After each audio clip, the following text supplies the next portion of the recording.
Vamos ficar em pé. As primeiras conversões. Atos capítulo 2, 37 e 38. Ouvindo eles isto, compungiram-se em seu coração e perguntaram a Pedro e aos demais apóstolos: que faremos, varões e irmãos? E disse-lhes Pedro: arrependei-vos e cada um de vós seja batizado em nome de Jesus Cristo para o perdão dos pecados, e recebereis o dom do Espírito Santo. Meus irmãos, só para abrir um entendimento aqui, o homem, antes dele aceitar Jesus como Salvador, ele é um leão, uma fera brava. E depois esse povo ouviu as pregações de Pedro e ficaram bem quebrantados. E o que eles falaram? O que resta para nós agora? O que podemos fazer para ter o prazer de participar desse banquete espiritual? É isso?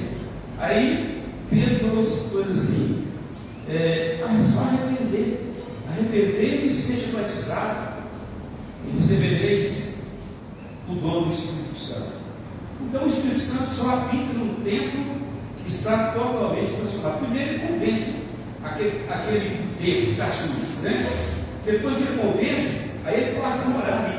Quando nós formos alugar um apartamento, a gente vai, né, pastor Roberto, dar uma limpeza, aí depois de dar a limpeza a gente entra. Assim é o Espírito Santo.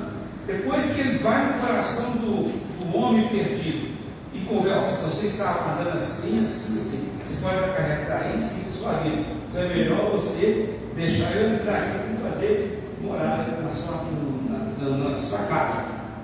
Aí passa a ser de novo transformado. Não é isso? E Jesus, quando chegou na sinagoga lá, que expulsou os calvinistas, ele estava querendo dizer isso.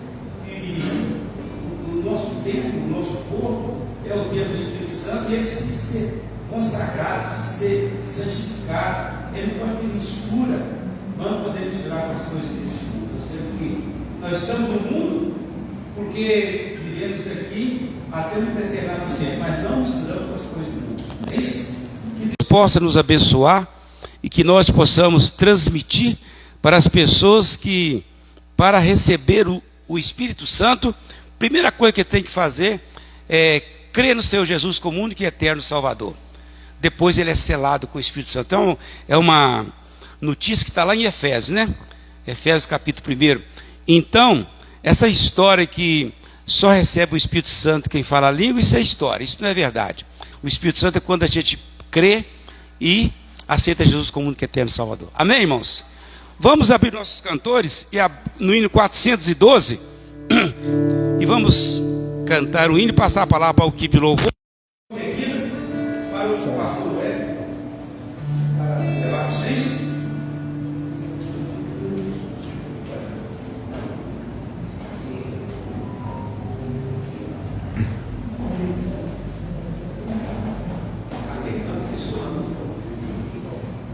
Vou tirar assim. 12.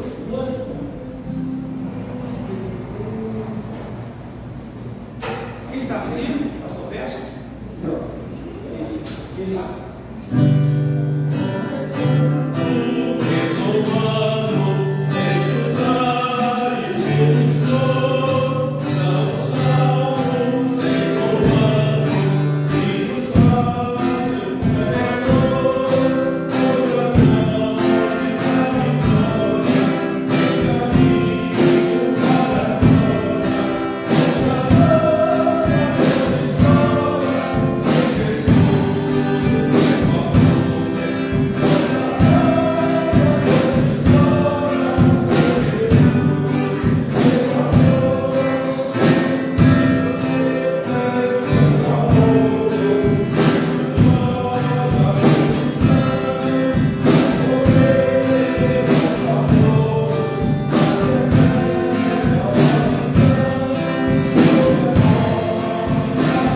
paz de cada dia. Vamos orar. Senhor nosso Deus, nós te agradecemos por esta manhã, por aqui estarmos, ter a oportunidade de estarmos juntos com os nossos irmãos, pastores queridos que têm nos abençoado essa associação, esse município, ó Deus, com palavras que vêm do teu coração, que o Senhor nessa manhã possa edificar a nossa vida através, ó Deus, de tudo que vai acontecer aqui. Queremos colocar a vida do pastor dessa igreja em tuas mãos, pedindo que o Senhor o abençoe e capacite cada vez mais. Amém. Senhor, olhe para o nosso coração, está ansioso e anseia, Deus, por mais do Senhor na nossa vida. Ó Deus, queremos estar unidos como ordem, como líderes, como homens, ó Deus, servos do Senhor, para nos ajudarmos uns aos outros, Senhor, andar no caminho do Senhor, observando a tua palavra, naquilo que ela nos determina a ser feito, e acima de tudo, ó Deus, confiando em Ti em cada instante, cada situação, em cada ação que vamos tomar. Pai querido, abençoe-nos nesta manhã, para sairmos daqui, a Deus, melhores, mais edificados do que quando chegamos. Amém. É a nossa súplica ao Senhor, no nome de Jesus. Amém. Amém. Vamos louvar nosso Deus, continuar, vamos declarar quem pode livrar do Senhor. Amém.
Saideira 154.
Passo a palavra para o nosso pastor Éder.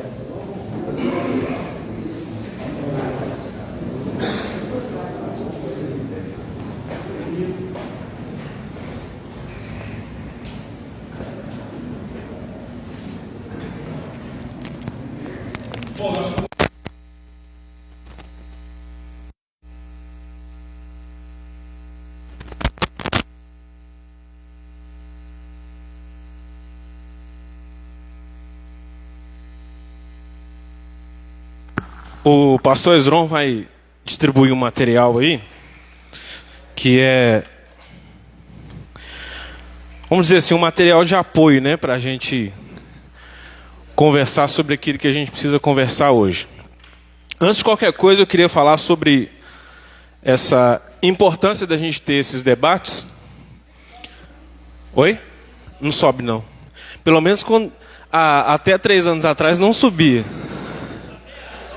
Não sobe não. Porque esse aqui deve ter mais ou menos a mesma idade que eu, aqui no Parque São João. E na minha época eu não subia, então provavelmente não sobe ainda. Mas é porque quebrou. Tinha esse negocinho aqui, ó, tá vendo? Ó, perdeu a rosca. Aí já tem alguns anos já que tá assim.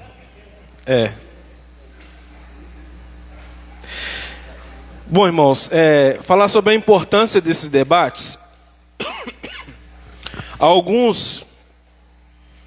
algum tempo, a gente vem falando aqui sobre um fenômeno que acontece nos nossos dias hoje, que é o fenômeno, vamos dizer assim, da disseminação da informação. Ou seja, quando você, pastor, pregador, está no púlpito pregando, quando você está numa classe de escola bíblica, numa classe de discipulado, num estudo bíblico, você está ministrando, você está ensinando, e tudo aquilo que a gente fala, que a gente ensina, tem um princípio bíblico, um princípio teológico por trás. Mesmo que muitas vezes a gente não use os termos teológicos para esses temas, mas eles existem, né? E eles estão por trás daquilo que a gente ensina.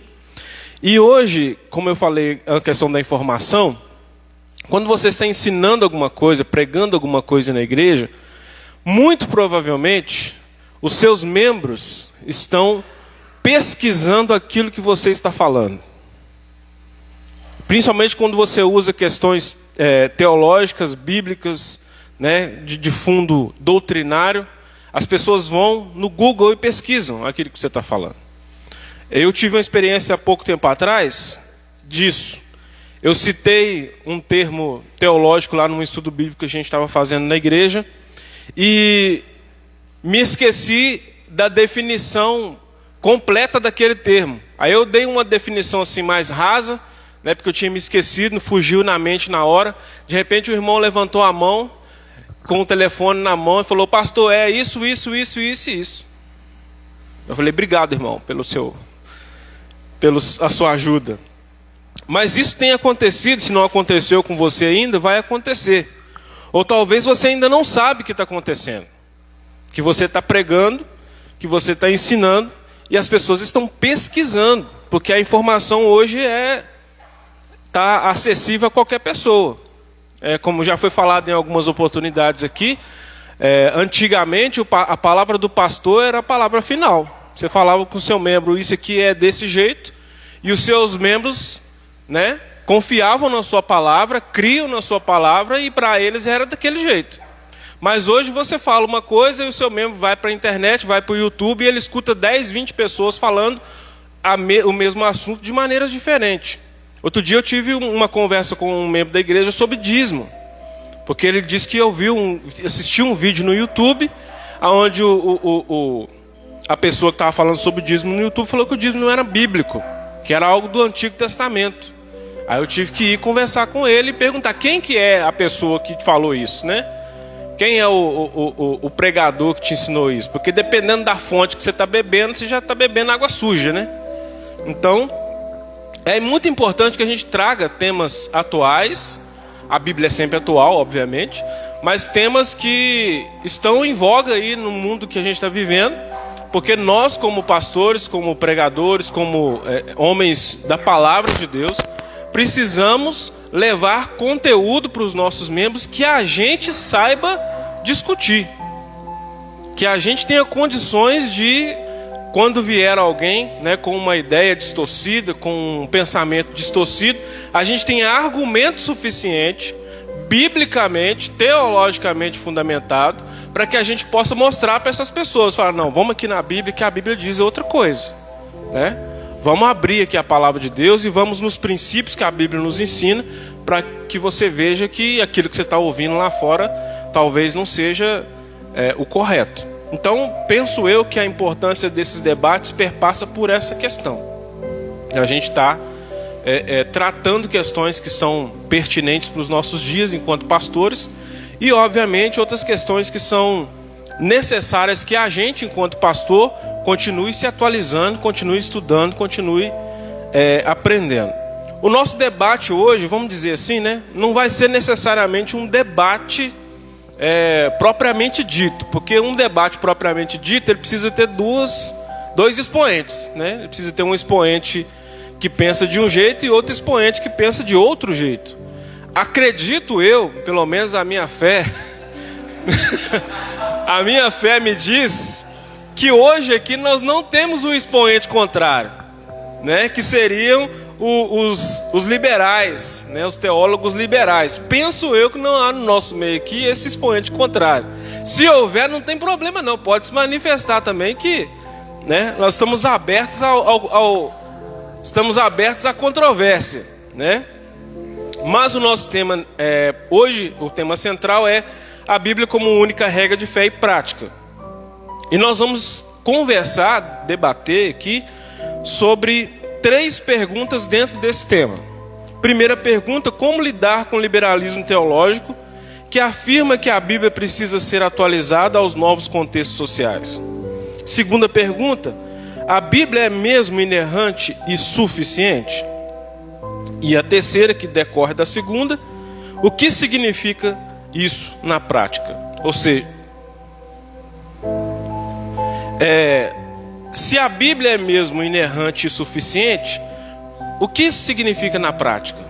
Como é que a gente aplica isso na prática? Porque uma coisa é eu falar, a Bíblia é inerrante e suficiente. E aí, como é que isso se aplica na prática? De que maneira nós vamos usar isso para defender aquilo que nós cremos? E algumas regras para o nosso debate vou estabelecer aqui, para que a gente possa ter um bom aproveitamento. Deixa só eu abrir meu arquivo aqui. Muito obrigado, meu irmão, você é muito gentil.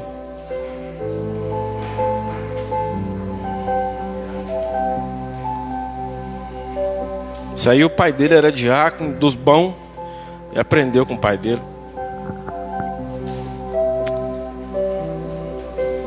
Sim.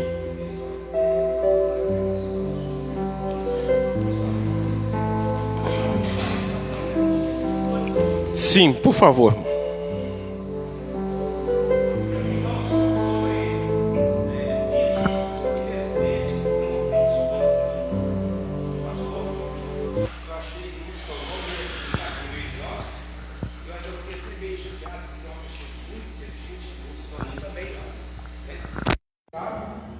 Aposentado, né? Ele falou comigo do acampamento, e ele foi aquela coisa assim, o judaísmo é dentro da lei, do testamento. Hoje não tem disso, hoje não existe disso. Eu pensei comigo, quando estava nativa, o dízimo era o Novo Testamento, e hoje é o Velho Testamento. Então, infelizmente, eu tenho que admitir que não existe pessoas que têm esse pensamento. Eu tenho que tomar cuidado, porque o dízimo, eu entendo, é tanto no novo, tanto no velho quanto no novo. Eu vou lá em Mateus, né? 23.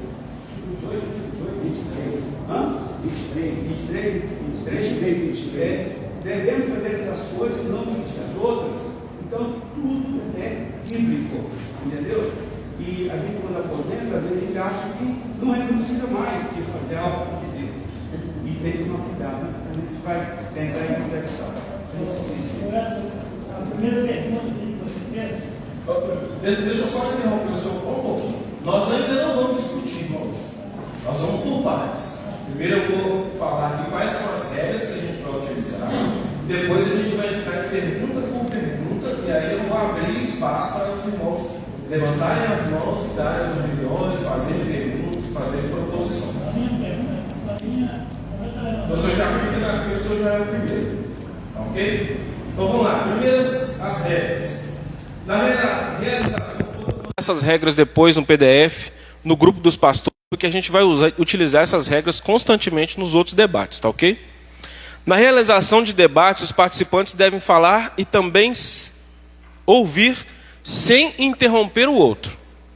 Então, primeira regra, você ouve e quando te derem a palavra, você fala. Enquanto você não é o detentor da palavra, você ouve. Ok? Como é que eu vou ter a palavra? Levanta sua mão e a palavra vai lhe ser dada. Com um tempo limite de 5 minutos.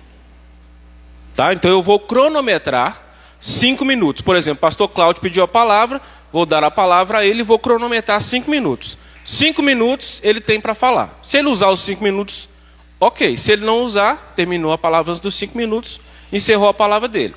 Ele não vai poder ultrapassar os 5 minutos.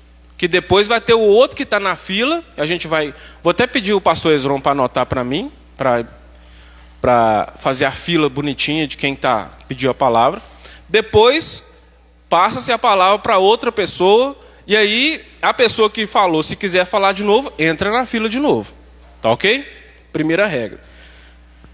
Então cada participante terá direito à voz para expor suas ideias e argumentos e também para fazer perguntas. E o fará levantando a mão em sinal de solicitação da palavra, que será concedida conforme ordem de manifestação. O tempo médio será de 5 minutos, seguindo a ordem de manifestação, as quais devem ser respeitadas. Então vai ter uma ordem. Você tem que esperar o seu momento. Bons debates são constituídos sobre uma boa argumentação. Sendo assim, os temas serão amplamente e antecipadamente divulgados para que os participantes tenham tempo hábil para estudar e se preparar, se assim for necessário, a fim de contribuir com bons e sólidos argumentos. Então a gente espera que num bom debate de pastores, né, todos aqui teólogos formados em teologia, a gente tenha um debate pautado em bons argumentos. Então, mas para a gente fazer um bom argumento, a gente tem que entender do que a gente está falando, correto? Então a gente vai lançar o tema dos debates antecipadamente para que os irmãos se preparem para o debate. Esse tema que nós estamos tratando hoje, nós falamos que seria esse tema quando nós estivemos lá em Igarapé. Os irmãos que estavam lá devem se lembrar. Nós falamos lá, o tema do debate que vai acontecer no dia tal, vai ser tal. E eu mandei no grupo, não sei quem viu, mandei no grupo algumas vezes lá o bannerzinho do debate com o tema. Para quê? Para que os irmãos saibam do que nós vamos tratar, estudem, pelo menos dê uma lida, né, para você saber do que está tratando, para você não chegar aqui boiando, ok? Haverá sempre um mediador que terá a função de coordenar o debate, com a intenção de garantir o bom andamento do mesmo, possibilitando a participação de todos. Então, eu, que hoje sou mediador, outras vezes pode ser o pastor Romário, que também faz parte da nossa comissão de debate, o pastor Luiz Amado, ou outro pastor que for assim designado. A função do intermediário, né, do moderador do debate, não é debater. Então eu não vou dar aqui a opinião minha a respeito do tema. Eu não vou... O pastor Esron me ligou e falou: pastor, o senhor que vai ser o preletor do debate? Eu falei: debate não tem preletor. Debate é debate. Eu vou ser só o condutor do debate. Eu não estou aqui para ensinar, para falar, para dar aula do tema. Eu vou moderar o debate. Ok? De acordo com o volume de manifestações dos participantes, o tempo de duração do debate, o moderador poderá determinar se as perguntas serão feitas oralmente ou por escrito. Vamos supor que 10 pastores aqui levantaram a mão, querendo a palavra, querendo fazer perguntas ou querendo dar alguma questão. Se o volume for muito grande de manifestações, a gente propõe que, por exemplo, você escreva aquilo que você quer falar ou perguntar no papel, traz para a gente e a gente lê. Por quê? Porque facilita. Porque quando você for escrever, você vai ser mais objetivo naquilo que você está escrevendo do que se eu te desse a palavra e você vai ser prolixo, talvez, e vai falar mais do que deveria, né? Quando o volume for muito grande, a gente vai usar esse critério, tá?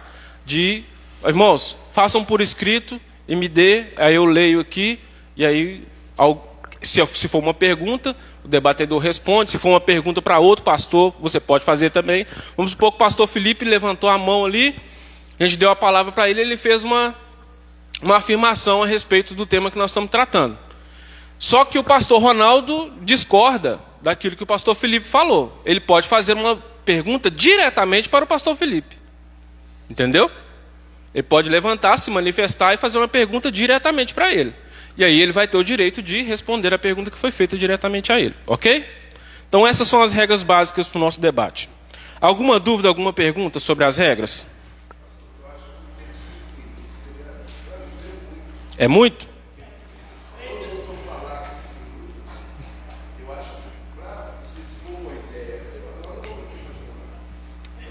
Sim. Os irmãos concordam? 3 minutos então? Até 3 minutos? Ok. Então vamos lá. A primeira pergunta, né, da nosso... Ah tá, irmãos, eu esqueci de falar. Ô, Ezra, me dá um papel, que o meu tablet aqui está ruim para abrir os negócios. Esse papel vai ser mais ágil do que o tablet. Não, precisa não, obrigado. Então vamos lá. Eu coloquei aí, conceitos de suporte. Para que servem esses conceitos de suporte? Nós vamos falar, por exemplo, sobre liberalismo teológico. O que é liberalismo teológico? Talvez alguém não saiba nem o que é liberalismo teológico. Então eu coloquei esses conceitos de suporte aí para você ler e pelo menos ter uma ideia do que trata ou do que é mais ou menos o liberalismo teológico. Inerrância, infalibilidade, suficiência bíblica. Também colocamos aí os conceitos básicos sobre esse assunto, para que você possa ter um suporte aí, pelo menos para você se localizar no tema que a gente está tratando, tá? Não vou ler isso aqui é para vocês, tá? Nós vamos direto para o debate. Então a primeira pergunta: como lidar com o liberalismo teológico que afirma que a Bíblia precisa ser atualizada aos novos contextos sociais? Então o pastor Cláudio já está na fila, a palavra é dele.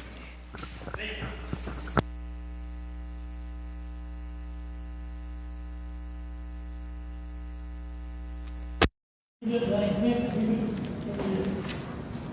Então, como o pastor abriu na frente um coberto ao texto, todos da igreja acompanharam aqui. Então, depois veio várias traduções. E cada tradução diferente. Por exemplo, tem um texto na Bíblia que me chama muita atenção, que é Jó 37:7. Ele cela o nome de todos os homens, para que todos os homens saibam o que ele fez. Mas nem toda a Bíblia tem sido assim.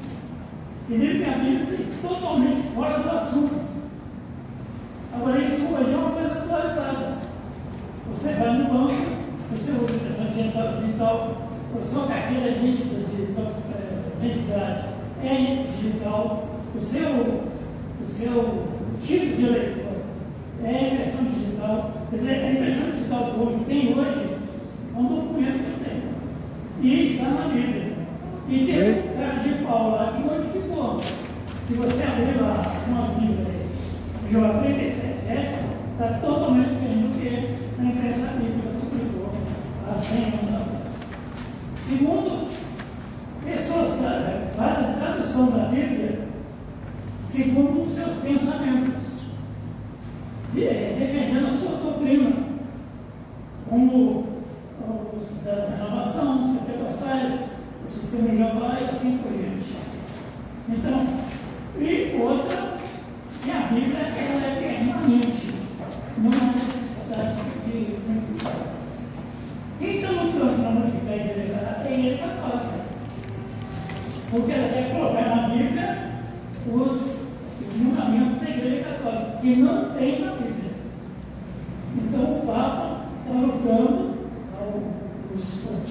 aos estagiários para fazer uma Bíblia e traga ali que Maria subiu ao céu, que fez isso, que faz aquilo, tudo defendendo as doutrinas católicas.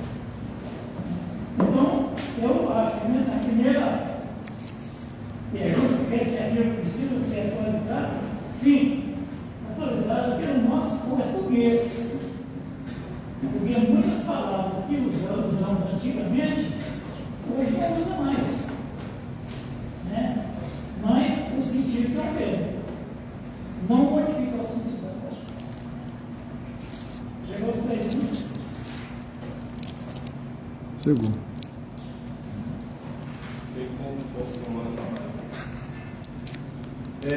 Alguém quer responder?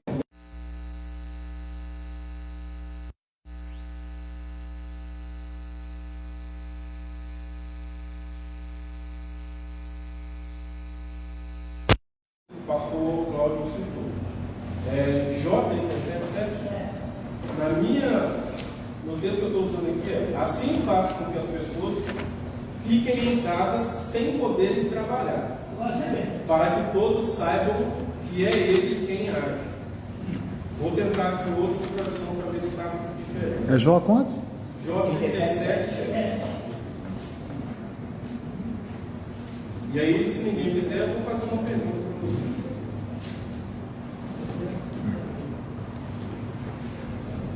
Tem alguma tradução diferente, cara? Lê novamente a sua.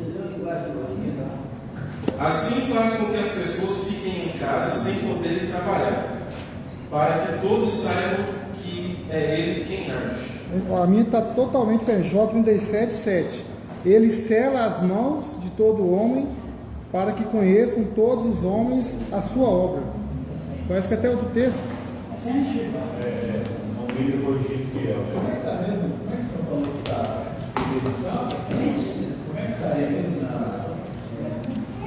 Ele sela a mão de todos os homens, para que todos os homens conheçam o que ele fez. Aqui na outra tradução aqui está assim. Então, o cara está totalmente diferente. Uma palavra para ter. Só para organizar. Então vamos lá. Ele sela as mãos de todo homem para que conheçam todos os homens a sua obra. Esse está em volta do Senhor. Alguém quer pontuar? Posso ler essa versão? Pode, por favor. Assim torna ele inativas as mãos de todos os homens, para que reconheçam as obras dele. Aí eu quero fazer uma pergunta para os irmãos, que eu acho que seja pertinente dentro da fala do pastor Cláudio. As traduções que a gente tem, que na verdade não são traduções, a gente até usa o termo equivocadamente, é transliteração. Nós não temos tradução do texto hebraico ou do texto grego para o português, nós temos transliteração. Qual que é a diferença? A diferença é que quando a gente vai fazer uma tradução, por exemplo, inglês para o português, aí a gente faz uma tradução, porque o alfabeto é praticamente o mesmo. É praticamente o mesmo alfabeto. Então A é A, você vê o A lá, você sabe que é um A. Então isso é tradução. No grego e no hebraico não existe tradução para o português, existe transliteração. O que é transliteração?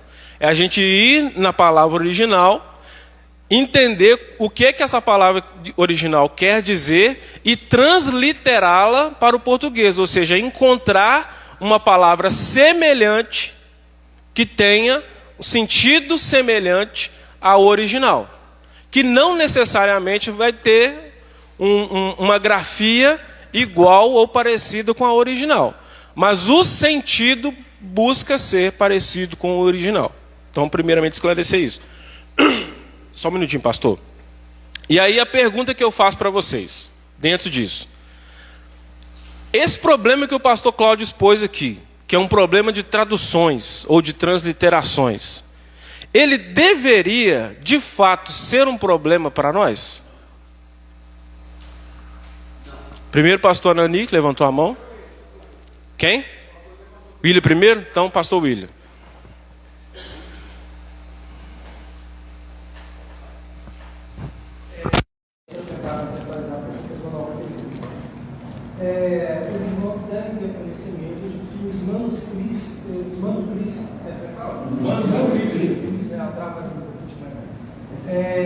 pelo menos no Novo Testamento, eles não são uniformes.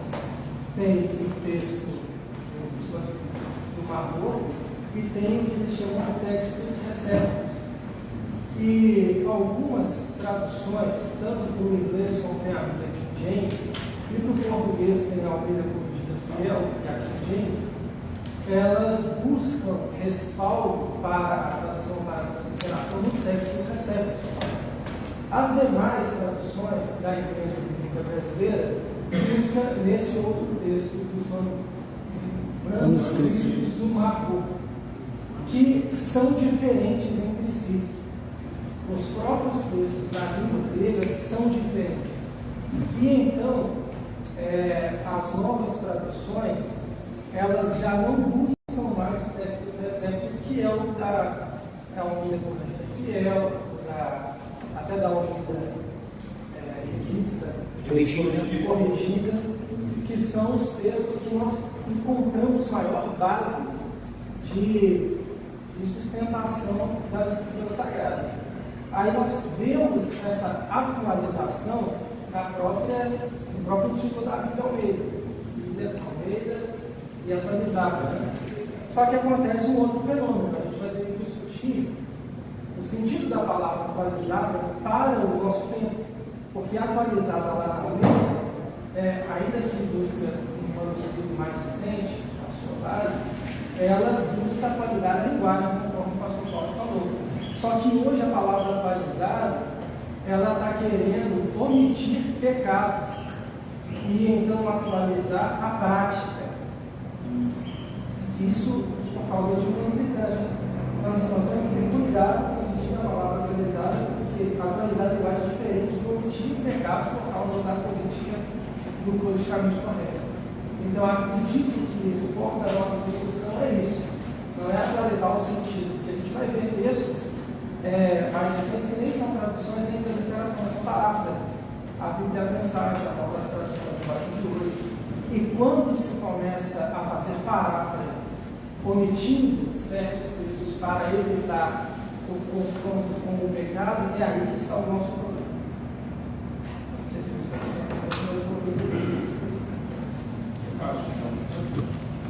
pastor, eu tenho que tomar muito cuidado, porque eu recebi um trato de uma vítima de teologia não sei se você recebeu isso. Então, inclusive, porque eu entendo que pode incluir outras coisas que você tem escrito, né? E eu estou ouvindo a mensagem do pastor Augusto Nicodemus, e ele falou sobre a divisão da igreja presbiteriana. Hoje eu tenho igreja presbiteriana do Brasil, né? O Brasil falando.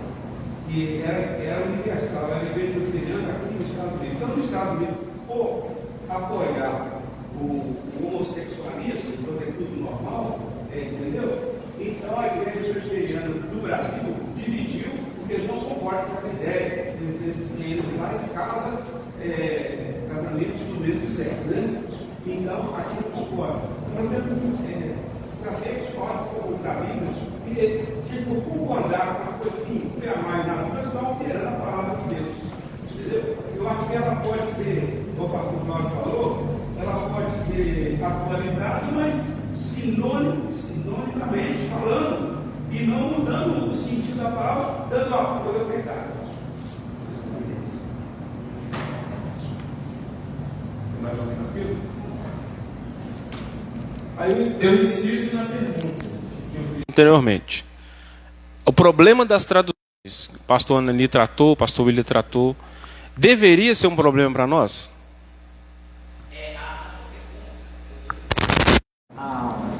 Tem carona no que o Will falou, algumas definições, tem a questão também do próprio sentido do texto, né? Porque nós somos investigadores.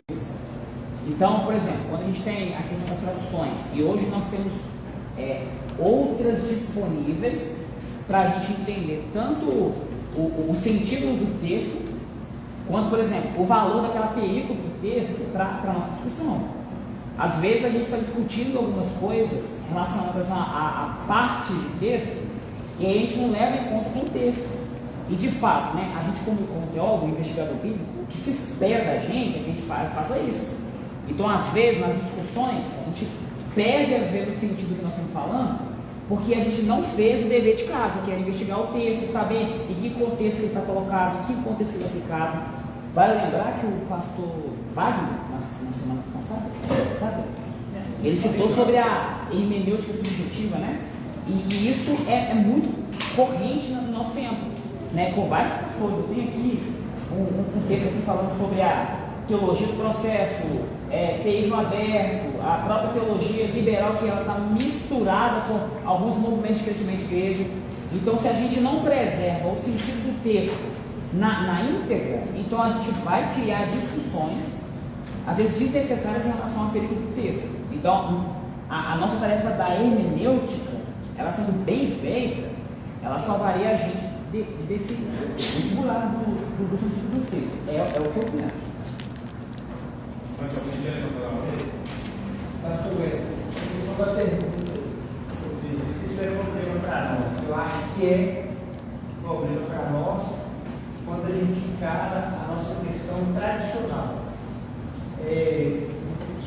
Um exemplo simples, dando estudo da igreja, aí eu fiz uma pergunta lá e o irmão pegou, e era a respeito de música, o irmão pegou a Bíblia e falou assim: o cantor cristão é continuação da Bíblia, porque o cantor, na Bíblia dele, tinha a Bíblia como cantor cristão.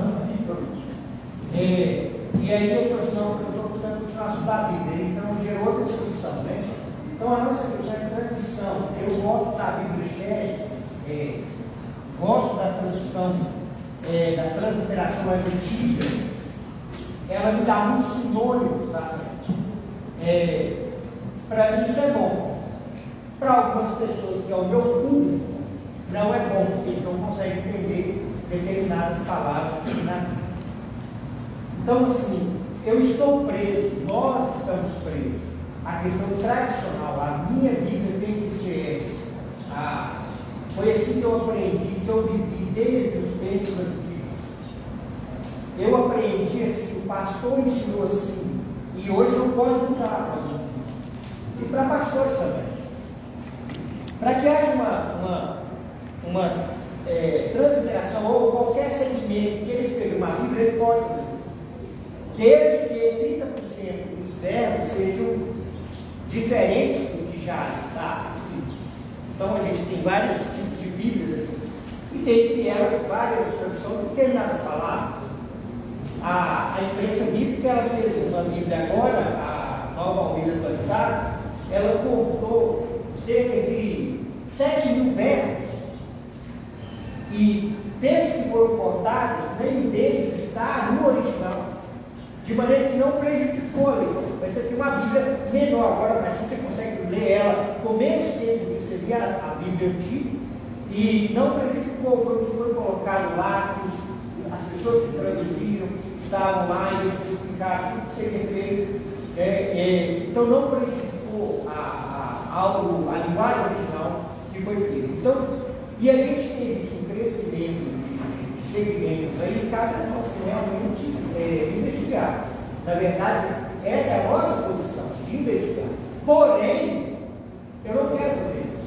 Como pastor, eu não tenho tempo para fazer isso.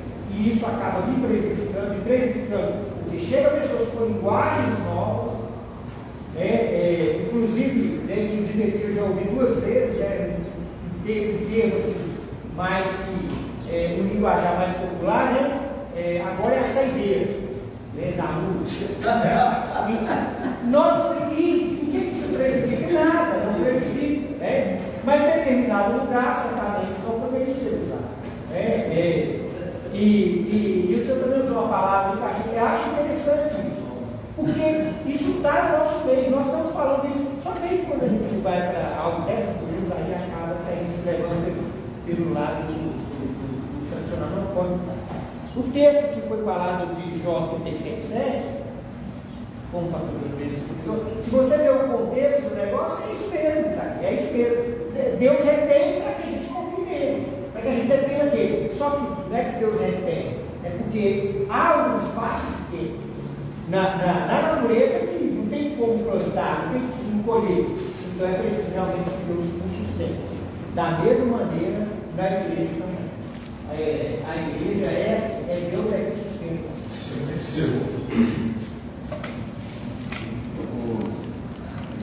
Johnny, você falou uma coisa hermenêutica subjetiva, eu queria saber qual que é a base para definir se uma hermenêutica é subjetiva.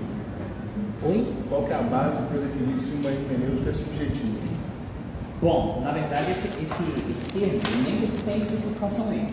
Na minha fala, o que eu estou entendendo, eu citei o que o pastor Wagner citou na semana passada, falando em relação ao nosso modo particular de enxergar o texto bíblico, entende? Então, o texto bíblico tem sua proposta, o texto bíblico tem seu valor. Aliás, a gente poderia citar aqui duas coisas, né? A questão das escolas de interpretação. Por exemplo, tem a escola de Alexandria e tem a escola de Antioquia. Na escola de Alexandria, a gente usa a ferramenta de alegorizar vários textos, o que não é uma prática da escola de Antioquia. E aí parece que essa questão da alegorização dos textos, às vezes leva o texto para longe do sentido dele.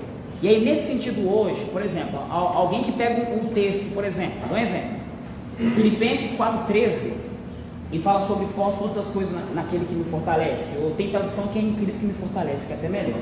Mas aí dependendo do jeito que ele lê o texto, ele leva o texto para outro sentido. E aí o pastor Wagner citou na semana passada que isso cria uma confusão semântica, até mesmo em relação ao texto da Bíblia. Então, se a gente investigando a Bíblia sabe que o texto tem uma proposta definida, se eu não aceito, não acato a proposta que o texto dá, o texto eu posso incluir valor para ele. Então, a hermenêutica subjetiva provavelmente é incluir valor aos textos que talvez o texto não está propondo. E aí a gente vai, é o que eu falei, nós vamos ficar discutindo em círculos, porque aí nós vamos discutir uma coisa que o texto não está propondo. E vários movimentos de crescimento de igreja, e também até formas de teologia específica, são com base nesse sentido. Por exemplo, a gente citei aqui a teologia do processo e o teísmo aberto, que nos textos, né, que o pessoal, os teístas abertos entendem, não entende, por exemplo, a soberania total de Deus em relação às situações. Então, é um sentido. Agora, se essa expressão existe, eu não tenho certeza. Eu ouvi tudo do pastor Wagner semana passada. Então, no caso, para você seria uma posição histórica voltada para a interpretação alegórica. Sim. Pessoal. Sim. Pastor Romário. Falando da subjetividade, pensando na subjetividade como algo característico de um indivíduo, ele tem, ele pensa, que aí pode jogar para outros, os outros aceitam ou não. Até que ponto nós não fazemos isso dentro do nosso contexto? Exemplo, eu vou fazer o sítio da família no domingo. Aí alguém da igreja reclamou, mas tem que fazer até 1h da tarde só, porque não pode atrapalhar que os irmãos não irão culto. Aí eu até a orientação é o seguinte: Deus fez o quarto mandamento por causa do homem e o homem por causa do quarto mandamento. Jesus traduziu isso. Deus fez o sábado por causa do homem, não o homem por causa do sábado. E para o nosso contexto hoje, Deus fez o domingo por causa do homem, não o homem por causa do domingo. Então, a questão da subjetividade é isso. É inerente à pessoa e ela compartilha. Os outros podem validar isso ou não. Então, ou seja, o domingo foi feito por causa do homem, não o homem por causa do domingo. Atualizei a Bíblia? Não. Ficou errado? O meu ponto de vista. Eu estou aqui para dar uma opinião. É só Alguém quer responder a pastor Romário? Para colocar mais uma coisa? Se não, eu quero voltar para a pergunta inicial. Como lidar com o liberalismo teológico, é aquilo que a gente precisa ser atualizado aos novos contextos? O mesmo você ainda não tem esse assunto. Tem uma Bíblia rolando por aí, lá no livro de Gênesis, diz assim: Deus criou o homem e a mulher, macho e fêmea, os criou. Tem uma Bíblia rolando por aí, diz o seguinte: Deus criou seres humanos ou uma expressão para ajudar o lado da lugar. Então, quando nós vamos conformar a Bíblia, que é na livraria, olha a edição, olha quem escreveu, olha quem editou. Dá uma olhada nos textos básicos dessa Bíblia, porque existem muitos capacetes por aí que estão fazendo a Bíblia de acordo com sua vida, o que você pensa. Então, há necessidade de fazer isso. A Bíblia que o pastor está falando é inclusiva, né? Está rodando aí a Bíblia, a Amazon compra ela, muita facilidade. E eu acho que a grande chave do termo seria a palavra pretexto. Um texto com pretexto, que é o que tem sido utilizado nos últimos tempos, com essa atualização que tem proposto aí uma coisa. Os irmãos não deveriam, os irmãos queridos, Eu não consigo. Eu não posso ser moderador, não. Eu tenho que ser aí para mim. Deixa eu só dar um parecer aqui. Não é um parecer, né? É uma opinião minha. Por isso até eu fiz aquela pergunta anterior, se a tradução deveria ser um problema para nós. Na minha opinião particular, não deveria ser problema. Por quê? Porque vão surgir, já está surgindo, como os irmãos já falaram, e desde sempre já surgiu. Quem nunca ouviu falar da tradução do Novo Mundo? É nova? Não é, é antiquíssima. É antiquíssima. Ela é um problema para nós? Nunca foi um problema para nós. Por que nunca foi um problema para nós? Porque quando a gente vai para o texto bíblico, para preparar uma mensagem, para fazer um estudo, até para ler na nossa devocional, a gente considera, em se tratando de questões doutrinárias, a gente considera aquilo que já foi falado aqui, que é o contexto do texto. Então você alterar uma palavra, como o pastor disse aqui, Deus criou seres humanos. Se alterar uma palavra, vai mudar todo o sentido do texto? Às vezes pode mudar, mas aí quais são as ferramentas que nós temos à nossa disposição? Qualquer um de nós aqui tem à sua disposição. A gente vai pesquisar nos originais. É simples. Vai pesquisar no original. Primeiro, porque a Bíblia não foi escrita em português. Então a gente não tem que ter problema com o texto traduzido em português. Eu não tenho que bater cabeça com o texto produzido em português. Eu simplesmente tenho que ir no original e pesquisar no original. O que está escrito no original? Qual é o sentido do original? E aí eu resolvo o problema. Porque a gente vai ficar batendo cabeça se a gente ficar preocupado com a tradução do português. Porque vai ter a inclusiva, vai ter a do Novo Mundo, vai ter a NTLH, por exemplo, que muita gente aqui não gosta da NTLH.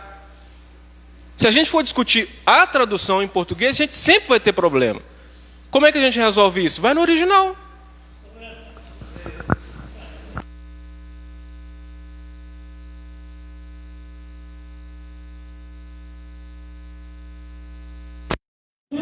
Vai no original. Mas o medo da nossa igreja, que alguém vai chegar na igreja, não tiver essa aqui, ele não tem original para consultar. Mas foi isso que eu falei no início do debate, pastor. Hoje, os nossos membros têm acesso a essas informações. Não somos só nós, não. Já passou o tempo que era só nós que tinha essas informações. Os membros da nossa igreja têm essa informação, sim. E eles vão atrás dela, sim. Esse é o foco do nosso debate aqui. Como que nós? Porque o debate é para nós, não é para os nossos membros. O debate aqui é para pastor. Para membros. Como é que nós, pastores, enfrentamos isso? Então, o que nós precisamos é que as igrejas tenham mais estudos bíblicos para que os membros da igreja conheçam a doutrina da igreja, conheçam a Bíblia real, conheçam o que nós estamos pregando. Porque às vezes nós temos culto, às vezes aí, de 2 horas, de 1 hora e 40 minutos de louvor e 20 minutos de pregação da palavra. E vamos embora. Só sai vazio. O louvor é bom, mas a Bíblia, o estudo da Bíblia é muito mais importante. E essa igreja não está dando valor a isso. O que nós temos que fazer dentro da nossa igreja? Incluir em todos os cultos, estudo bíblico, e fazer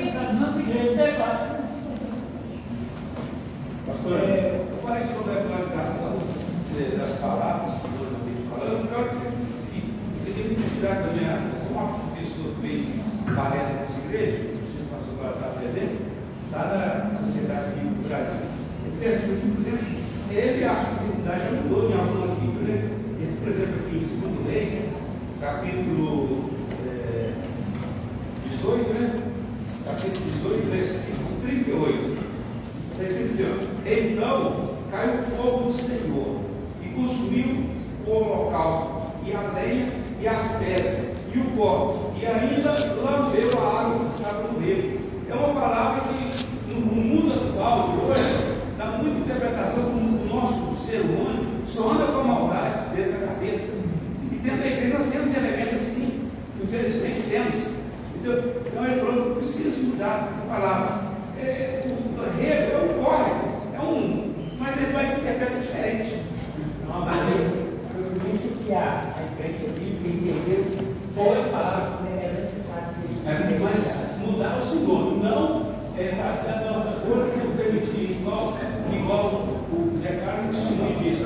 Uma vez que eu pastoreei, o irmão, não sei se está fazendo teste, ele falou assim: pastor, o senhor faz casamento aqui ela é devolver certo? Eu falei: não. Aí eu falei: você está prejudicando a igreja, ninguém pode ser processado. Eu falei assim: não. Eu falei que eu não faço, não sou cara disso. Eu falei que eu não faço, a igreja quer fazer, chama o pastor, mas eu não faço, entendeu? Porque tem que ter convicção daquilo que está fazendo. Ok. Mais alguém? Eu queria, com relação à pergunta, né? Primeira pergunta, a comunidade da extraordinariamente precisa ser atualizada aos nossos contextos sociais. Certo? Então, a discussão, eu acredito que ela está voltada com relação a qual é a origem disso. Primeira vez que para mim é o seguinte: nós não vamos ler aqui, tá? Dentro do conceito de liberalismo teológico, né? Então, assim, tem um ponto lá que diz: o objetivo de reconstruir a fé cristã à luz do conhecimento moderno. Tá? Então, para mim, isso aqui, essa questão de reconstruir, tá? A fé cristã, com o conhecimento, a luz do conhecimento moderno, está ligada à desprezo à ortodoxia histórica e à história da igreja. Certo? E lá embaixo também a gente tem lá dizendo que a sobrevivência do cristianismo, a suposição, né, que a dependência do cristianismo, a sobrevivência do cristianismo, aliás, vai depender da capacidade de adaptar-se à mentalidade científica e filosófica do século XIX ou até da contemporaneidade. Né?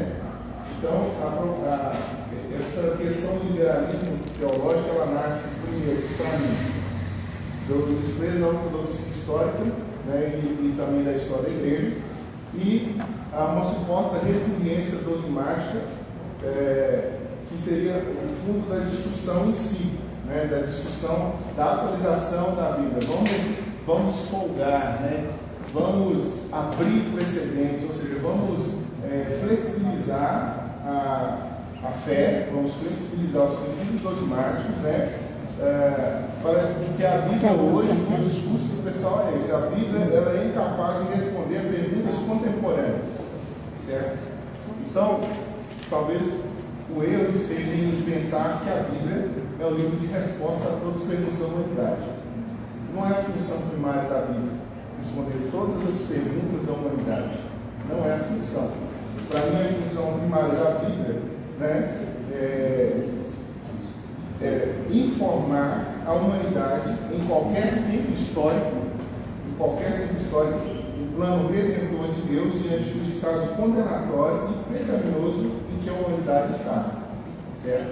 Então, a função da Bíblia não é responder a minhas questões individuais, ela faz isso, mas para mim, a função da Bíblia é evidenciar a toda a humanidade o plano redentor diante de Deus, que é necessário a todos nós, porque nós somos pecadores. E isso em qualquer tempo histórico, certo? Reservado a questões linguísticas, né, adaptações linguísticas é uma coisa. Agora, resiliência dogmática e combate à ortodoxia é outra coisa totalmente diferente. É o que propõe a teologia liberal, né? Combater a ortodoxia. Ou seja, falar que, por exemplo, Santo Agostinho, João Calvino, não sei o quê, toda a história da igreja, até o apóstolo Paulo errou. Né? Então, a gente às vezes quer desmanchar algumas coisas, falando assim, esses caras aqui erraram nisso. E a gente às vezes esquece que por tempo deles era o que precisava. E a interpretação deles não é só bem intencionada, né? É a luz da palavra em si, a centralidade de Cristo. Você vai pegar os teólogos antigos, reservar os erros deles, a intenção dele é cristocêntrica ali na interpretação, não todos, né? Tem uns ali que fugiram, né? E os que fugiram sempre vai existir. Então, esse argumento da teologia liberal em si, ao meu modo de ver, é justamente a flexibilização dogmática para inserir conceitos do humanismo secular dentro da igreja. O homem como centro de todas as coisas, certo? Você vai ver pregações aí que o cara pega a Bíblia, lê o texto, aí ele começa até a fazer uma boa historicidade desse negócio, aí na hora que ele começa a pregar, você vai ver que sai com Deus no negócio. Porque a Bíblia ela vai falar sobre Deus. A Bíblia é cristocêntrica, né? A Bíblia ela não é respeito da humanidade no seu negócio, né? Mais alguém? Não? Os irmãos acreditam que a primeira pergunta foi respondida? Tento.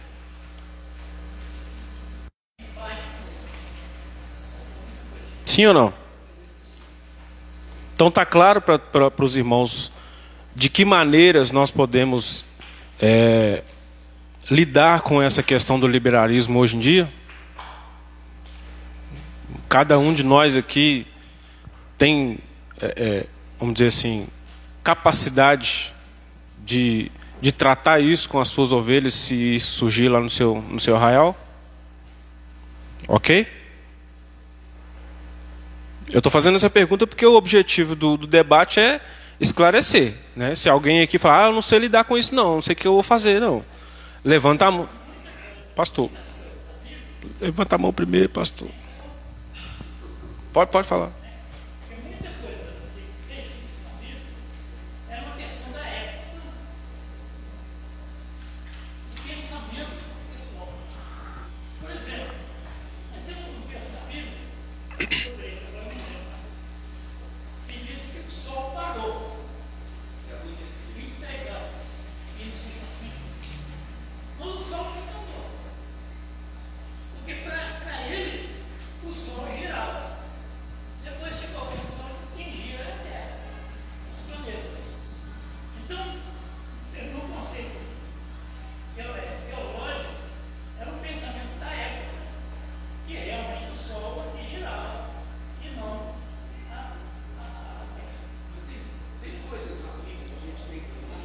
Irmãos, só para organizar. Se a gente for ficar dando opinião em cima de opinião, a gente não consegue avançar. Se for para a gente seguir respondendo as perguntas, ok. Se não, encerra aqui as intervenções. Tá ok? Só vou ficar repetindo, o texto bíblico diz isso, o texto bíblico diz aquilo. Nós não vamos sair daqui hoje. Tá ok? Só para organizar. Então a minha pergunta foi, está claro para todo mundo a resposta da primeira pergunta? Está respondida?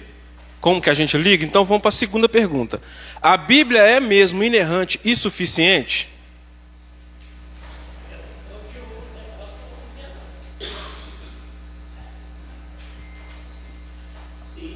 Para todo mundo a Bíblia é inerrante e suficiente?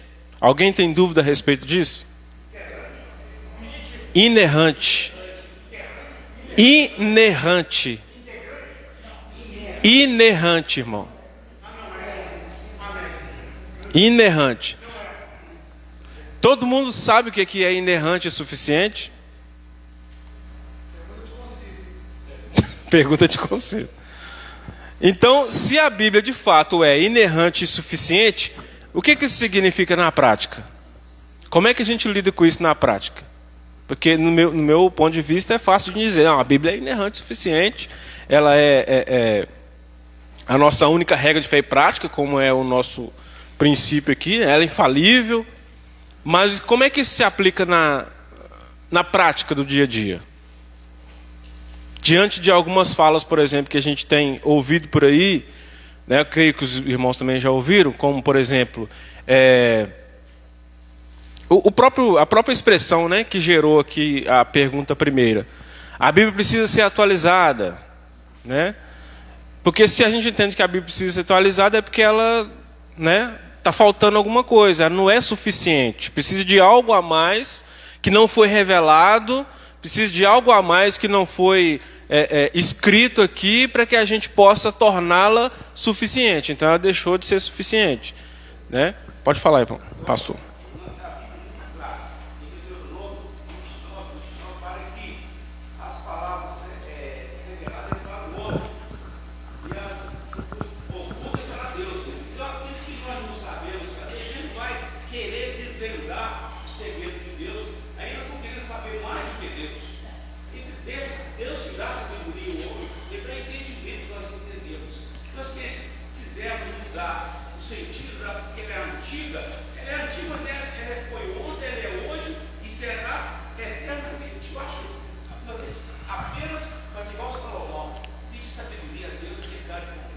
Mas pegando essa fala do senhor, pastor, é o que eu falei, é muito fácil a gente declarar isso.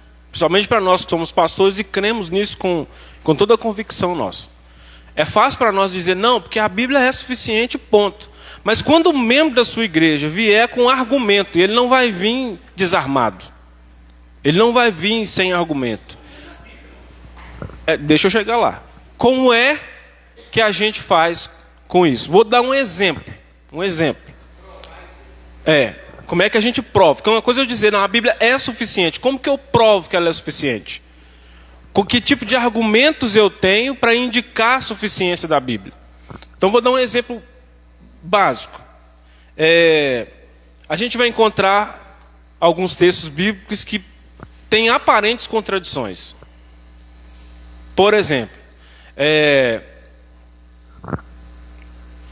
estava na ponta da língua e fugiu.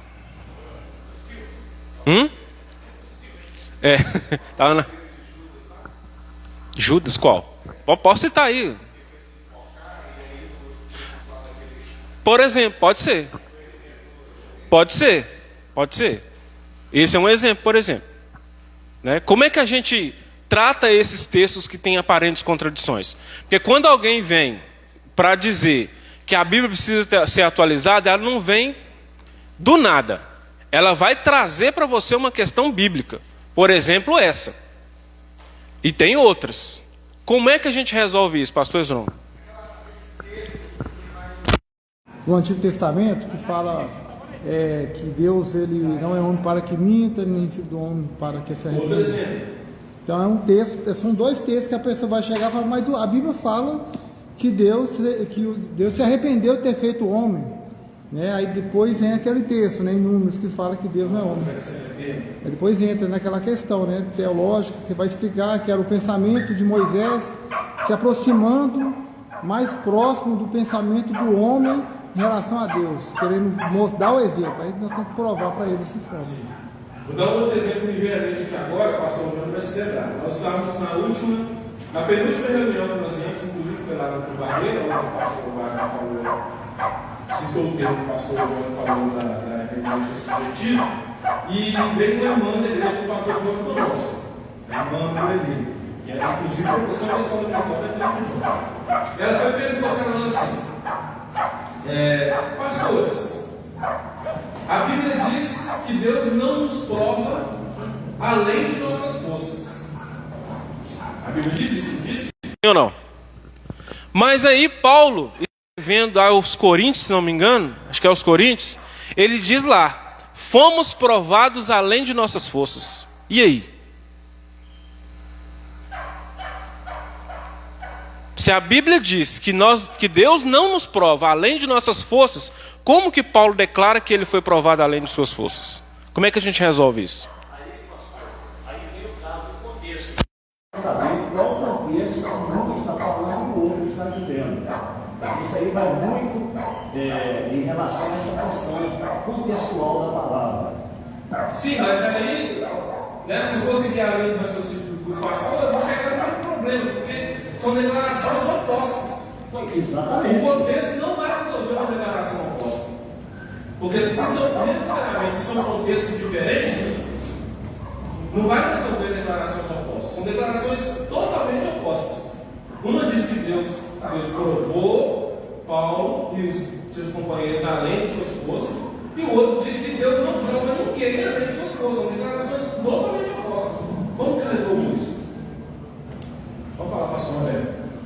Nesse caso, não, esses dois últimos versículos que trazei, da aprovação, eu entendo assim, uma está falando a respeito da visão de Deus, que ele não prova nas coisas, igual o vai se falar. O outro é o apóstolo Paulo se sentindo provado além das suas coisas. Exatamente. A mesma resposta que nós demos para ela foi essa aí. Pastor Roberto, hein? É a mesma resposta. Por quê? É aí que a gente vai mostrar que o texto bíblico, por que ele é suficiente? Por que a Bíblia é suficiente? Por que ela é infalível? Quais são os argumentos que a gente usa para dizer que ela não falha, que ela é inerrante, que ela não se contradiz? Contexto. A gente tem que entender o contexto. Aí sim a gente usa o argumento do contexto. Por quê? Quando Deus diz uma coisa, é Deus que está dizendo. Agora, quando eu digo uma coisa, sou eu que estou dizendo. Aí você vai falar assim, mas a Bíblia não é inspirada? Deus não inspirou o escritor? Se a Bíblia é inspirada, Deus inspirou o escritor, como é que resolve? Que o problema é a fala do escritor. Pode falar. Eu acho também que a gente não pode considerar da expressão dos espíritos da época. Isso não seria um problema na Idade Média, já que a gente tinha ali a questão da fé cristã como quem ensinava nas universidades, o povo abraçava o que era dito. A gente começou a ter mais problemas no menino. E aí, questões como essa, por exemplo, da ciência, tem um texto em Levítico 11, que Moisés está falando dos animais impuros, Levítico 11, 13 até o 19. E aí ele vai falar das aves. E lá no versículo 19 ele cita o morcego. Hoje a gente sabe que o morcego não é uma ave, mas a gente não teria esse questionamento na Idade Média, no iluminismo a gente teria. Só que a gente já está nesse período pós-iluminista que é a pós-verdade. Hoje, então, a gente não tem uma defesa de que existe uma verdade absoluta. E isso torna difícil nós cristãos chegarmos a falar, não, a palavra de Deus é a verdade. Mas não tem verdade. Então, a gente precisa aprender a ler esse espírito da época, porque os tempos vão mudar. Pode ser que daqui a 40 anos, novamente, tenha alguém que fale, olha, a verdade é essa. E aí,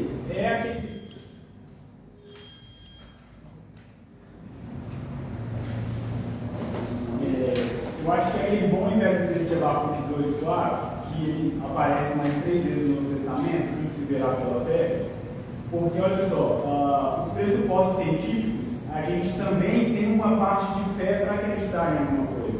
Nós tomamos vacinas confiando de que aquela vacina que não foi testada em mim, testada em dezenas de pessoas, vai fazer bem para mim. A gente ignora, mas tem um pressuposto de fé aí. Mas por que é mais aceito? Porque tem uma estrutura de plausibilidade, ou seja, uma estrutura que todo mundo confia e a gente toma. Era assim na Idade Média com a fé cristã. Não foi mais parte do iluminismo e hoje muito menos. Mas o justo continuará vivendo pela fé. Então, a gente pode falar um monte de coisas, mas esse é um pressuposto que a gente jamais pode abandonar. Nós vamos continuar vivendo pautados na palavra, confiando que ela é suficiente pela fé no nosso Senhor. Porque o Espírito da época sempre vai mudar. Ele sempre vai mudar. Pastor Felipe falou uma coisa interessante, que é os conceitos do iluminismo e etc., que vão, em muitos deles, gerar a questão do liberalismo, que é a questão da verdade. Não sei se vocês já ouviram, acredito que sim. A expressão não existem verdades absolutas. Não existem verdades absolutas. É uma expressão do neoliberalismo, né? Como é que a gente lida com essa expressão? É uma pergunta que me veio aqui agora. Como é que vocês lidam com essa expressão? Não existe verdade absoluta, é uma verdade absoluta. Então é autocontradictório, né? Sim? O que o Zé Carlos falou é essa ideia. pressuposto de fé nessa frase. Verdade absoluta. A gente não usa a palavra fé, mas tem um pressuposto de fé aí, que eu acredito que não tem verdade absoluta. Então eu estou acreditando nisso. Então por que essa verdade você pode acreditar e eu não posso acreditar que é uma verdade absoluta?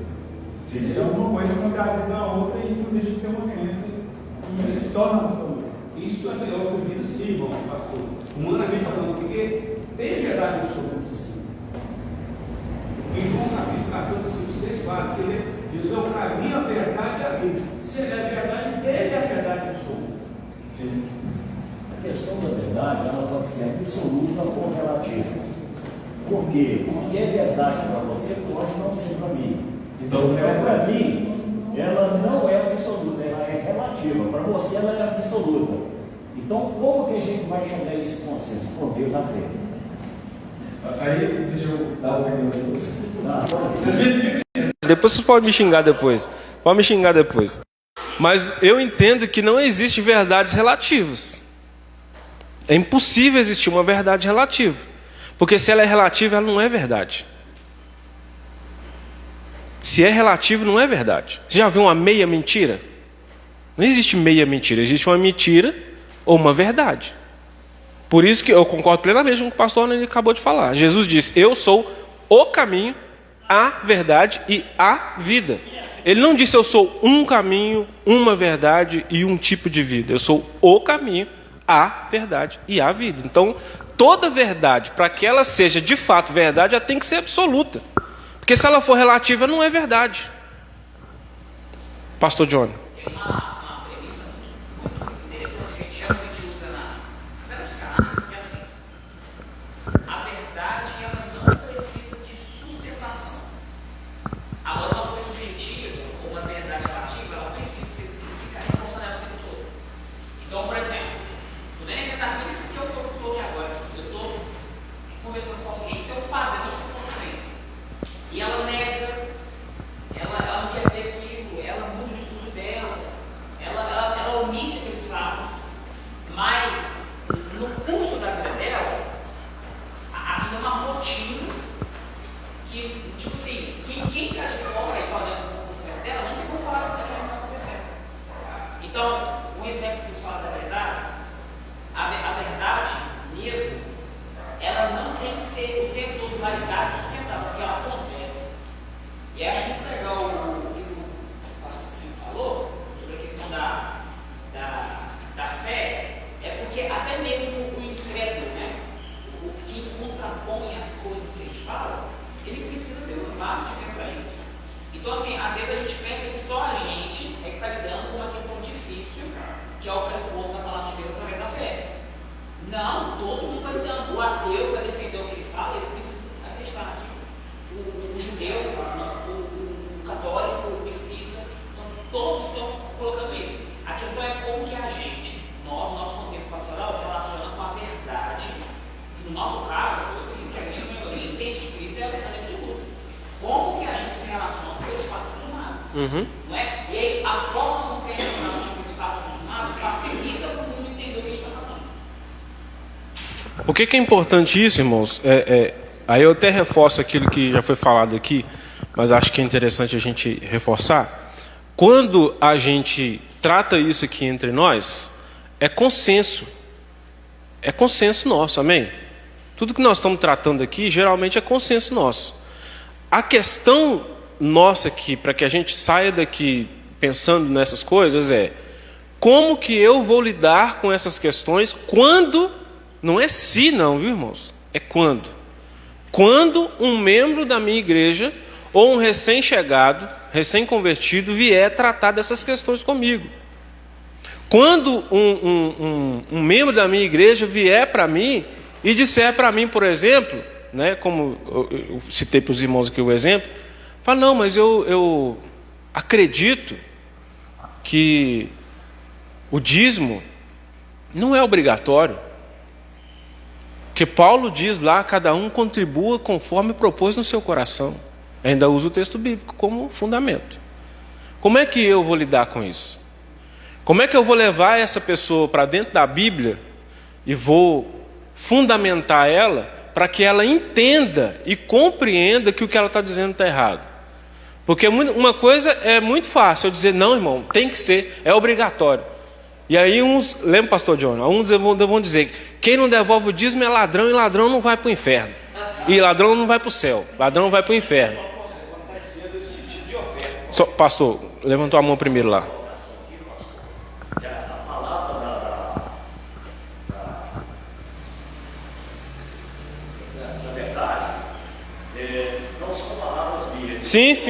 Sim, eu entendi.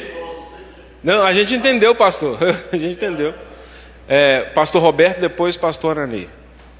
Pastor, essa questão da internação é algo muito interessante mesmo, que às vezes, como o irmão fala, às vezes menos a igreja, eles perguntam para a gente algumas coisas pontuando algo que possivelmente podia ser um erro. Às vezes tem coisas mais simples, às vezes tem coisas mais perigosas. Sim.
Mas vamos lá, já que a gente está tratando de dízimo, você quer falar, pastor? Pode falar. Quando essas coisas vierem, como a gente vai tratar? Que elas vão vir. Eu acredito, de novo, aquele ponto que deu o espírito da época. Hoje, a gente vive muito essa questão da autenticidade. A gente vê um monte de pessoas que estão seguidas no Instagram, nas redes sociais, que têm péssimos conteúdos, mas são autênticos. Então, olha, eu sou espontâneo, eu sou verdadeiro, é assim. E elas têm muitos seguidores. E isso mostra pra gente uma coisa. Isso mostra que a sociedade, ela quer ver essa expressão de verdade nas pessoas. Sim. Como inteiro. Isso, por um lado, é muito bom. E aí isso nos ensina a, quando a gente ouviu alguma coisa, e eu creio que essa é uma realidade para todos nós pastores, nós não saberemos responder todas as perguntas, porque a mentira, ela está sempre assumindo novas formas. Verdade só tem uma. Mas a mentira é novas formas. E a pessoa que vai te fazer uma pergunta, ela já estudou antes. Então ela chega com uma coisa ali e você talvez não saiba responder. Nós precisamos ser humildes, ser inteiros para falar assim, olha, eu não sei agora. Posso responder depois, a gente pode olhar de outra maneira? Porque se a gente tratar com mão de ferro, a gente perde as pessoas desse século, porque elas querem ver beleza. Então eu acho que é um ponto de a gente pensar. É justamente essa preocupação, porque há um tempo atrás, A gente falou aqui no início, a palavra do pastor é a autoridade. Então, alguém mesmo perguntava uma coisa, você dizia, é assim. Aí ele perguntava por que é assim, eu falei, é assim porque é assim. E pronto. Mas hoje não cabe mais o é assim porque é assim. Não cabe mais a gente falar, não, irmão, é isso aqui, pronto. A Bíblia diz isso e acabou. Se você fizer isso, você vai perder as pessoas. Você tem que saber conduzir as pessoas para um raciocínio que leve elas a entender por que é assim. Porque se elas não forem levadas a entender por que é assim, elas vão te deixar e vão procurar outro que saiba fazer isso. É esse o ponto-chave aqui, no meu ponto de vista, para a gente entender. Não cabe mais para nós hoje, pastores desse novo tempo, dizer, isso aqui é assim porque é assim e pronto. Não cabe mais. Pode falar, meu irmão. Estou vivendo um tempo no Palmares, assim, sempre todos os vezes, muito desafiador em todos os tempos. Mas no nosso tempo lá, eu tenho recebido muitas ovelhas, de outro capricho, vamos dizer assim. Pessoas da denominação, do Palmares, tem que encostar no ambiente público para ficar por lá. E aí, o que eu faço? Direciono a classe preparatória para preparar, porque o pessoal acha que vem, já se torna membro, já está trabalhando aqui, a gente passa por lá. E a orientação é essa, que eles conheçam a igreja, conheçam todos nós, e principalmente o nosso pensamento doutrinário. E aí que eu percebo que toda vez que ele traz essa lembrança, pastor aí aqui, só lembrar, pastor, do programa Terceira Descanso, isso assim, é muito real na minha vida, foi muito forte para mim, que eu estava vendo que era para a juventude. E aí me lembro que nós estávamos na igreja do Pai, era um ponto de apoio para esse evento que ia acontecer na região aqui da nossa igreja. E o pastor falou algo que assim, ecoa até hoje na minha mente esse negócio. É tão importante ouvir isso, que ele falou assim, falou com a gente, o pessoal estava na liderança, então por campo.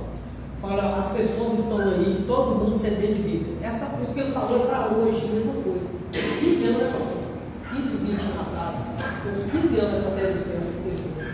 E aí, falou assim, vai chegar daqui um tempo, há 10 a 15 anos, quando ele for na época, que as pessoas vão estar retornando para igrejas bíblicas. As pessoas vão procurar a Bíblia, porque vão estar sedentas de Bíblia. Vão viver tudo nas igrejas, mas a Bíblia eles não vão viver. E quando eles começarem a sentir esse paladar, esse pão que é a Bíblia, na igreja eles vão ficar. Diz, os irmãos acreditam que eu tenho dito isso. As pessoas são batizadas há 10, 15 anos, não sabem o que significa o simbolismo do batismo. Eu preciso de escutar as pessoas falar como é que foi batizado.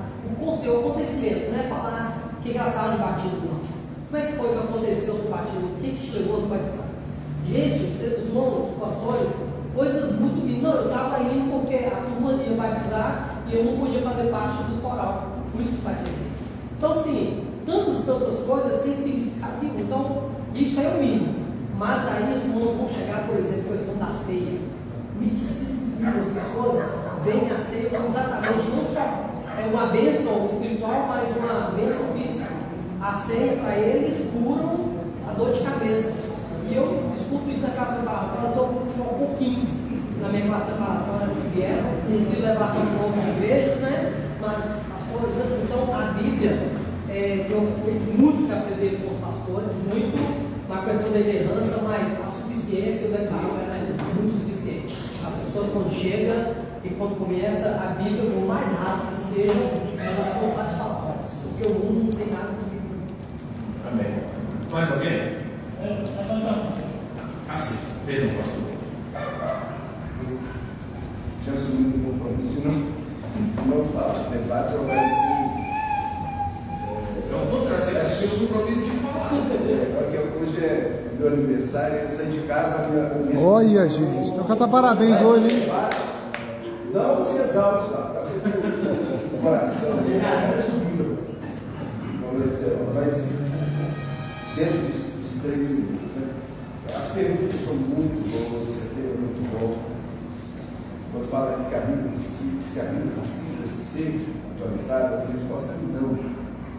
Mas talvez a nossa contextualização,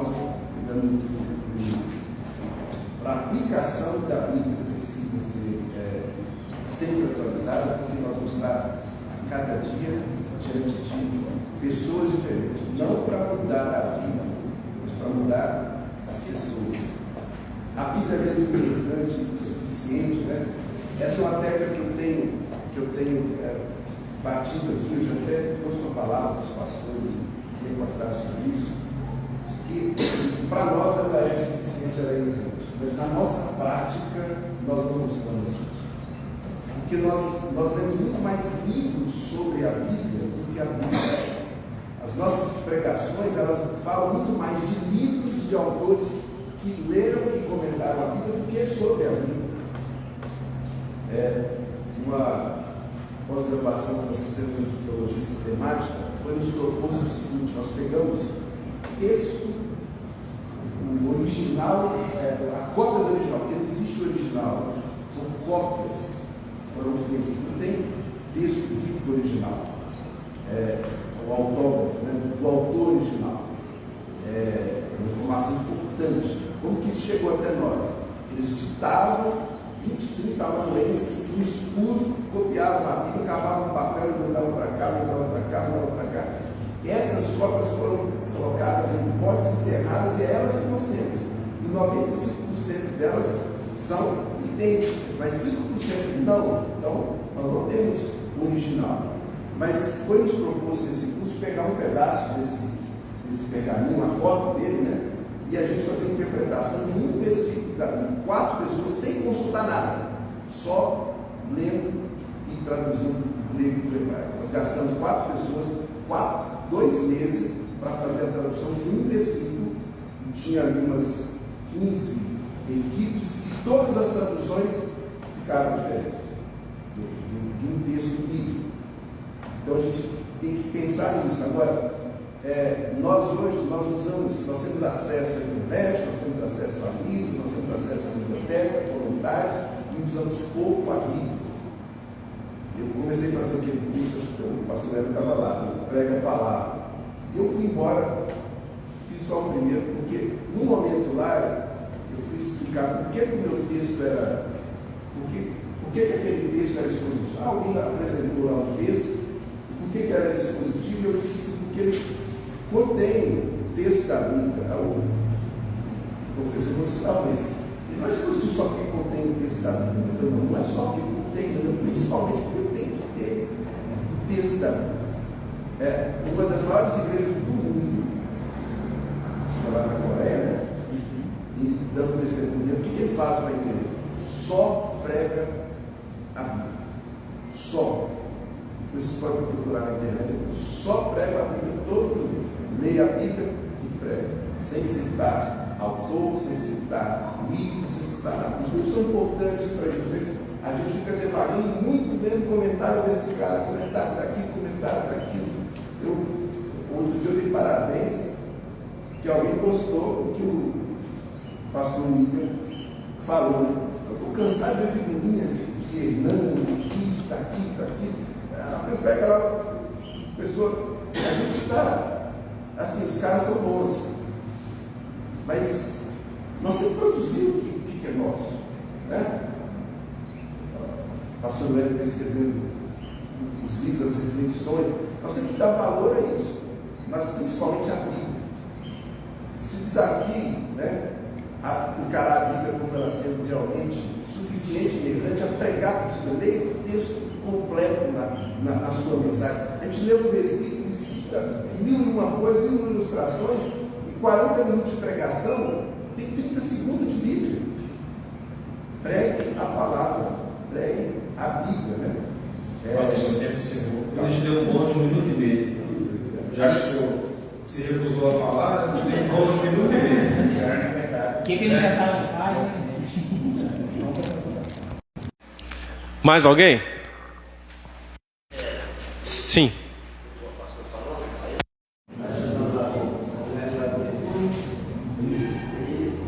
Uma frase que isso é a Bíblia é o seguinte: eu tenho a minha razão, você tem a sua razão, a Pai do Senhor tem a sua razão, mas a Bíblia tem a sua razão e a Bíblia da essa.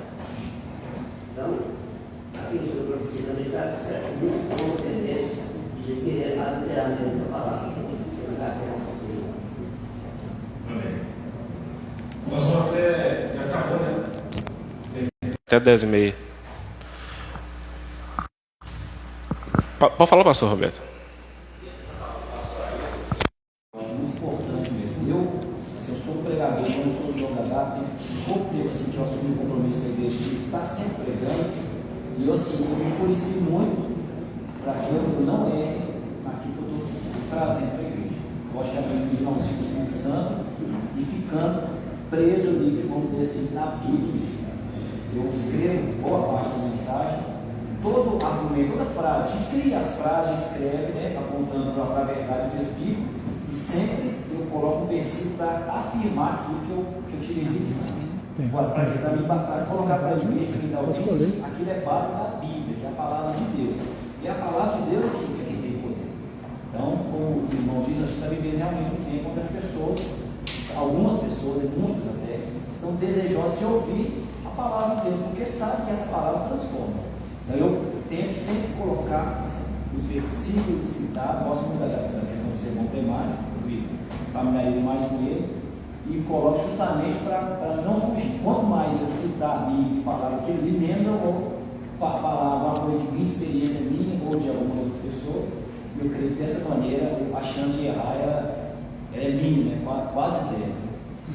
Sim. Nós vamos encerrar então.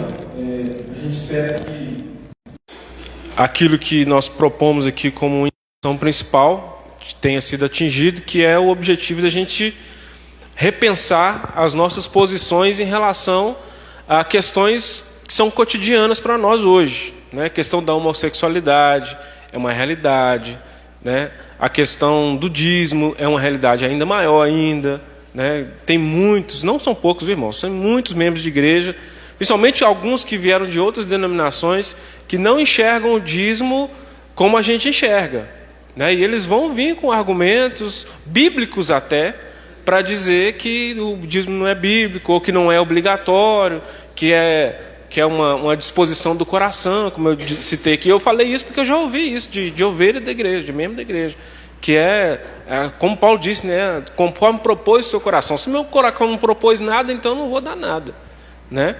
Então é isso. Agora, interessante é o seguinte, o Jair é advogado, né? O que ele faz? Ele está sempre atualizando dentro das leis. Qualquer pergunta que fizer para ele, ele possa responder. É isso aí.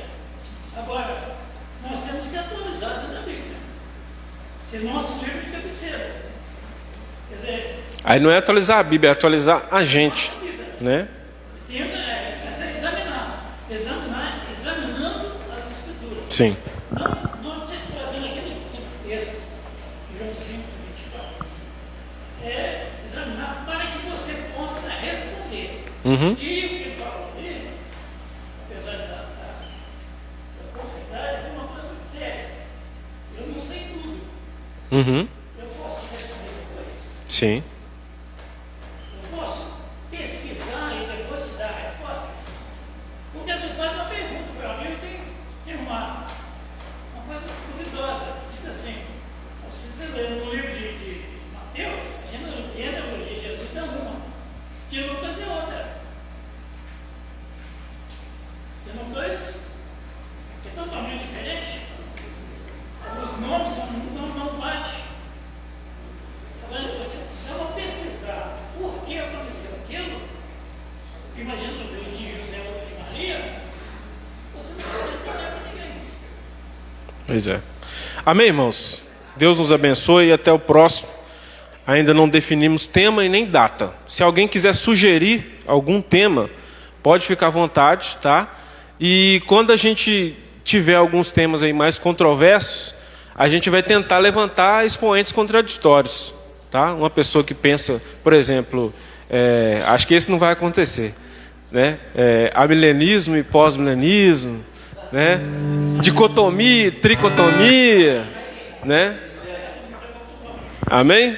Deus abençoe e até a próxima, se Deus abençoar. Pastor Anani. Bom empenho. Oi?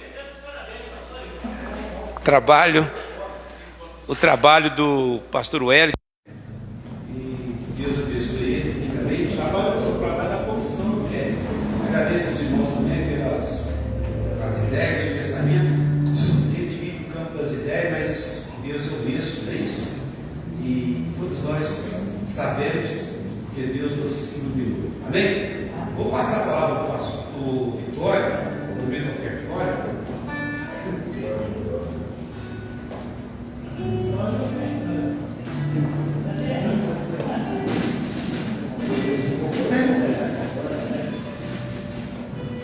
Bom dia, irmãos. Estamos aí neste momento tão ímpar, né? Um momento importante aí na vida de cada um.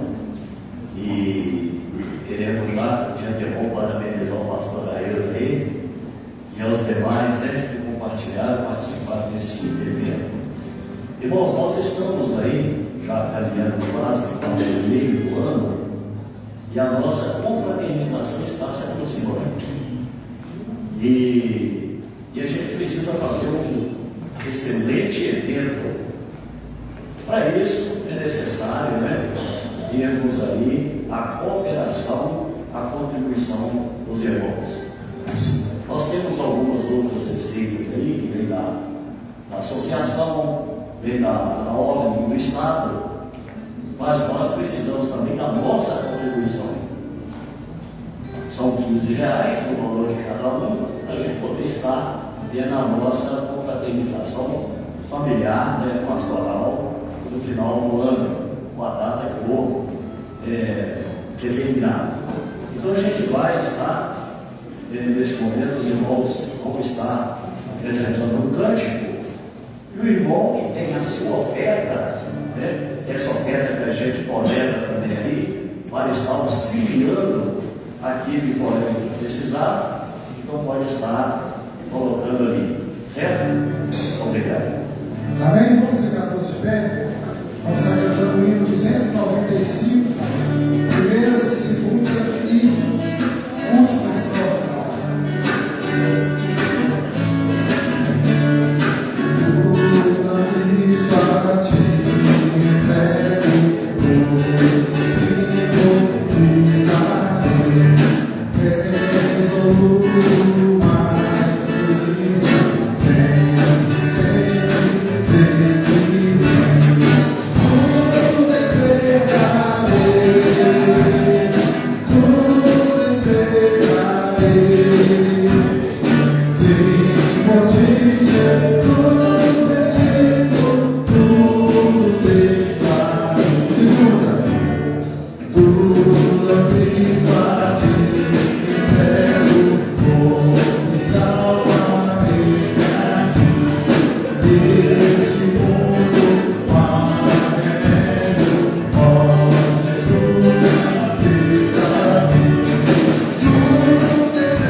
Amém? Vamos estar orando pela vida do pastor Ailton.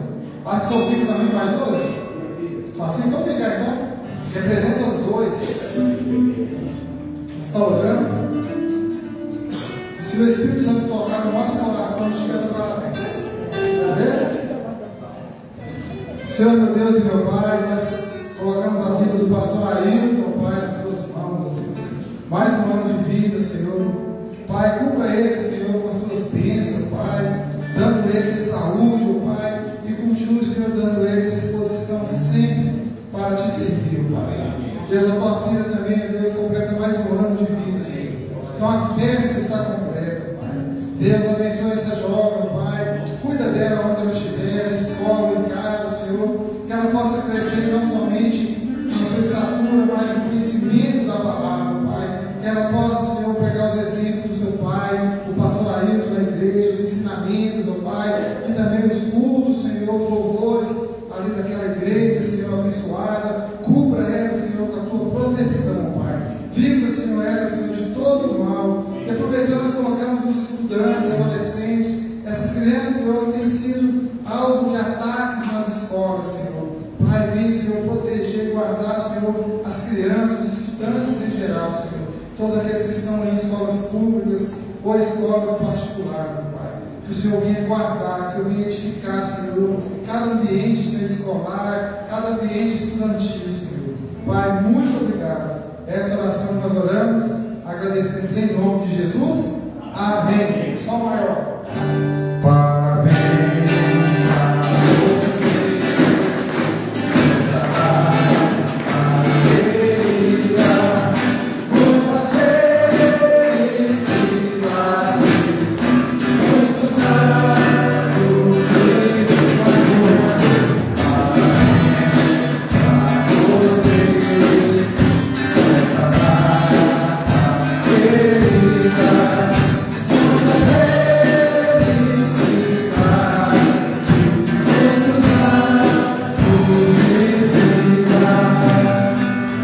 Parabéns para você, essa data querida. Nós queremos também dar os parabéns para o pastor Wagner, que acho que a primeira reunião depois de ordenado foi. Deus abençoe, como se integra ao grupo de pastores, né? Com os mesmos ideais. Amém? Fica bem, irmãos. Estamos chegando ao final da nossa reunião e temos o segundo tempo, né? Segundo o pastor Ezra. Então, aqueles irmãos que quiserem tomar um segundo tempo, ele pode descer a escada aí e até lá no refeitório. Quero agradecer a presença de todos aqui presentes. Que Deus abençoe todos e que tenham um bom retorno para suas casas, coberto e obrigado pelo poder do sangue de Jesus. Amém? Oi? A próxima reunião será na PIB do Eldorado. Entendeu, irmãos? Na casa do pastor Luiz. Às 8 horas, o café ali no pastor Eliseu. Amém? Vamos à bênção apostólica. Que o amor de Deus, nosso Pai, e a graça salvadora do Senhor Jesus Cristo, e a santa consolação do Espírito Santo, esteja com todos os servos do Senhor aqui neste momento, desde agora e para todo sempre. Amém. Amém. Abençoe a todos.